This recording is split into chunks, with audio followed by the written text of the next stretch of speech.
I was born in Berlin, Germany, on the 17th of November 1906.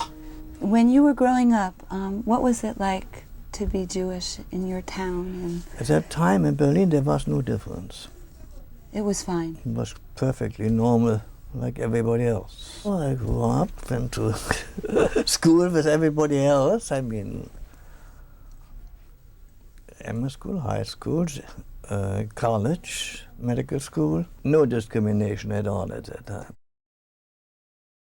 How did the Nazis' rule in Germany first affect you? That was when Hitler was in between, and I had to quit. I couldn't go anywhere. I just couldn't do anything. I had finished the studies. I just needed an internship and an extra examination for the title of doctor. And you couldn't do it? And I couldn't do it. They said no, because you're Jewish? I couldn't do it. I could not get into any hospital to work. So I just could sit around. That would have been the only thing I could do. I left, not because I was persecuted or handled or anything like that. It was only because I just couldn't do anything. That was my reason to leave that right away. Even there was a so-called Jewish hospital in Berlin. They couldn't take me either. When I saw that, within a few weeks I was gone. I could not see a life for me there. Because first of all, I didn't know how bad it would get. I never expected it that bad as it really came out there.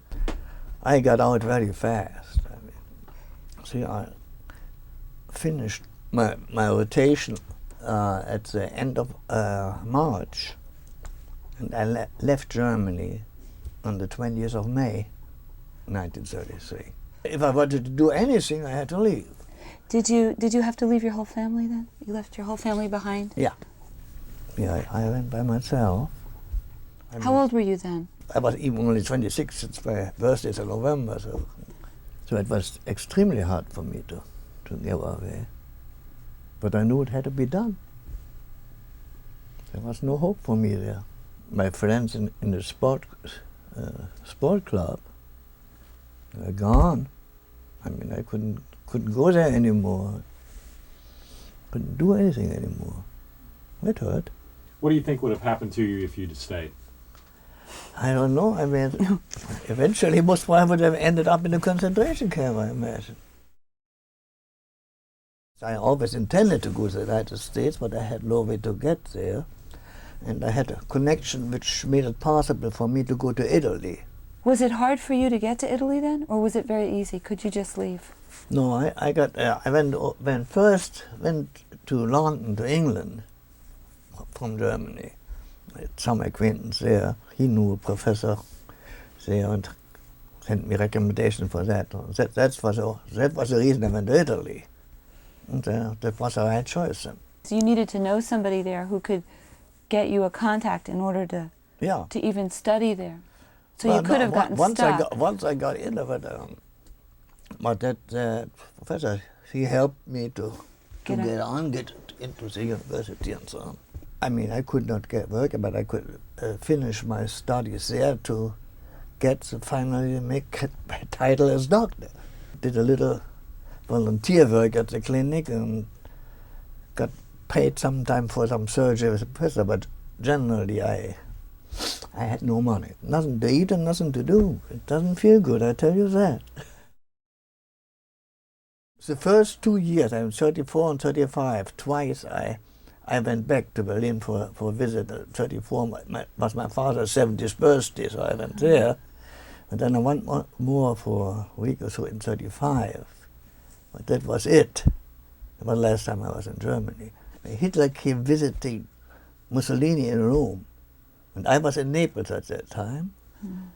They put there were several, I was not the only German Jew living there now. Put all of us in the state penitentiary. I mean, not just to, like I would say, interned. In 1938, they put you all in the state penitentiary? Yeah, but that was for the time while Hitler was in Germany. I was afraid that one of us could do something to Hitler. So I was in there, was about a week. One policeman came and picked me up where I lived. myself. I was really in a hospital cell, because I mean that was that section where they put me. So then when Hitler left, I was sent home again. My brother-in-law, who's a physician too, he had a connection in Chicago. He got the visa, and he went to Chicago in, must have been 1936 or 1937. My father died in 1939, and my mother finally got to Chicago. She got a visa. She came out. I don't know how she got out. That was very over Sweden and something.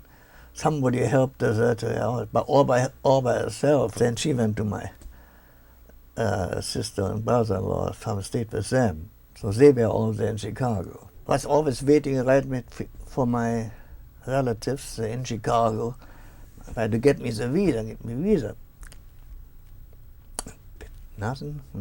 So you're just waiting for them? Yeah. Just waiting. And finally, I knew that it was very, very close that Italy was going to enter the war.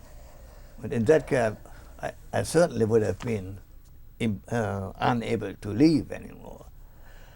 So I just sent a cable over there. War is imminent. Please send ticket. And then finally, the ticket came. And I got out on the last ship. It was a Manhattan. The last ship to leave Italy at the time. Our ship arrived in New York in the harbor. That day was the 10th of May, I think. Italy declared war on the United States. So that how close that ship was. So really, it was the last moment that I could get out. I went in the internship in Chicago and in a residency there. And then I went into service. And then you went into the United States Army. Yeah. See, and I was not a citizen yet.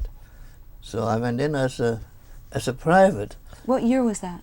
That was in 1942. So after 2 years, I finally got my citizenship after another year. And then I got my commission as a first lieutenant.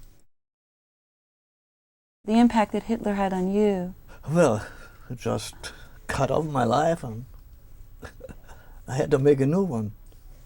2 times. Italy, and again in the United States. And you never gave up. You became a doctor. No. I could have given up in Italy, I didn't. How about all those people that he did cut off their lives? I mean, they ended up in the concentration camps or died.